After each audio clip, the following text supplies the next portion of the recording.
Ituah Ighodalo is a Nigerian pastor, entrepreneur, and chartered accountant.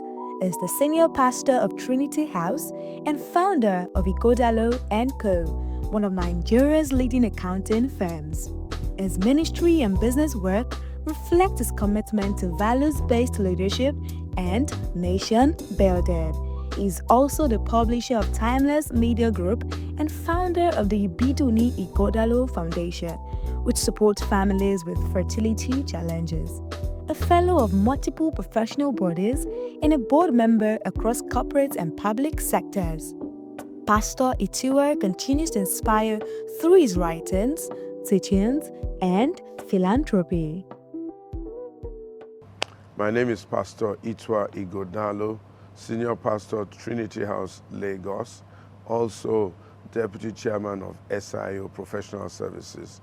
Elites are people in society who are privileged to have a bit more knowledge, a bit more understanding, a lot more exposure, and a lot more access to various things in a society. So in most societies, you have 3 or 4 groups of people. You have the top leaders, you have the elites who are a little bit below them, who also can easily aspire to the top. Then you have maybe the middle or the lower middle class, and then you have the working class. It's a question of exposure, capacity, resource, and influence. That's what makes you an elite. And by that word alone, it is simply saying that you should know a lot more and you should do much better than others. Every nation is transformed by entrepreneurship. There's no way you can grow anything without that spirit of entrepreneurship. It is an entrepreneur that conceives the idea, that drives the business, that conceives the business, that makes the business happen, that generates employment, that uses resources, that develops resources, and it is the combination of all that activity that leads to national transformation. So an entrepreneur is key. You know, government gives direction, government lays infrastructure. It is now the entrepreneur that builds and develops on it. The only problem with some of the business elites is that they don't quite understand their role. And they don't understand their role because they're driven largely by their own personal interests and self-centered needs, and not realizing how key they are, and that they should think a little bit beyond themselves. That while they're thinking of making money, making progress, they should also think about nation building and developing the nation. Okay, everything is not about profit and loss. Some businesses are founded because you want to create employment. Some businesses are founded because you want to build infrastructure. Some businesses are a social service so that 1 or 2 people who are not privileged can benefit, and so on and so forth. Every business should have a balance of all these things. And then, of course, there's the area of corporate social responsibility. These are activities you do in an environment to contribute and benefit that environment other than just making profit.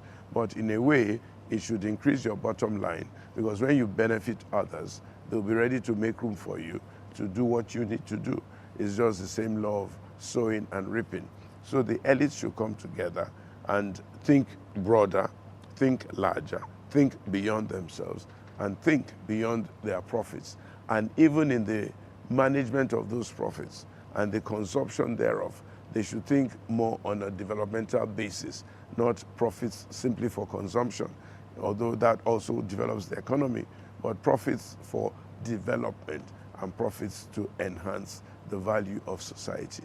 When you have people thinking like that, you'll have an economy that will really thrive and boom. Well, how do they do it? A lot of them don't do it consciously, like I said before, but some do it subconsciously, because some of the businesses they do require the energy of youth to drive it. So whatever they do, they have to get the youth on board. You know, if you are running a soccer team, for example, you're not going to put a bunch of geriatrics on your soccer team. They have to be youthful people. If you are doing construction, again, you're not going to be looking for old people, although experience is good, but you need young people who can pull and push and drive.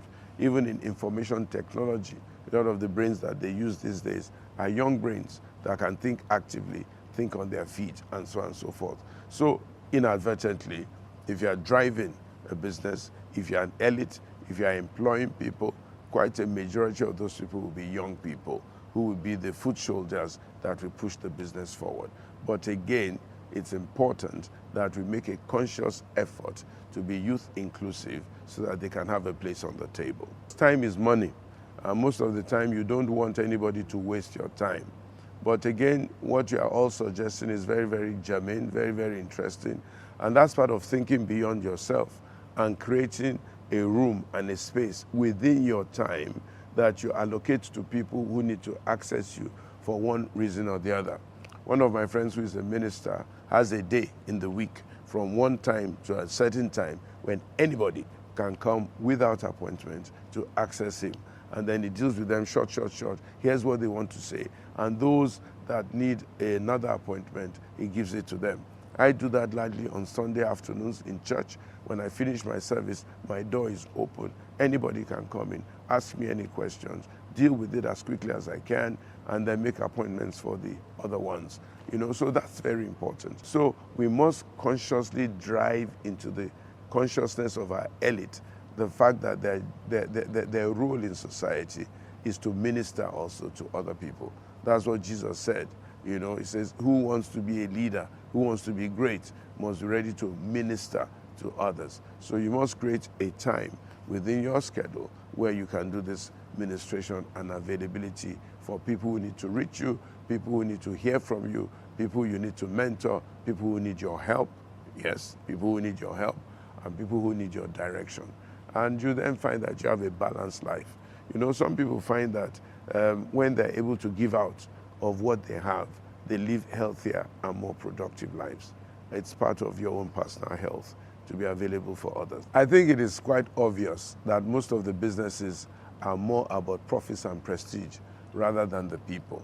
Very few businesses are people-centric, so most of the time you hear slave driving and so on and so forth. It's just about the bottom line and the profits and the personal enjoyment and interest of the business owner or the entrepreneur. Some of them, thankfully, think the other way, and they are ready to really grow people and really, really make sure that people are comfortable. And you find that those ones have a very high retention rate and a very high positivity among their folks. Some people do some analysis, best places to work analysis for people. But most companies, most organizations, even churches, they prioritize programs, infrastructure, environment, big auditorium, and expenditure on the pastor, sometimes above catering for the ordinary folk. Well, my general advice for businesses is, number one, be very focused as to what you want to do. Number two, have a very big vision, have a clear vision of what you want to achieve and why you want to achieve it.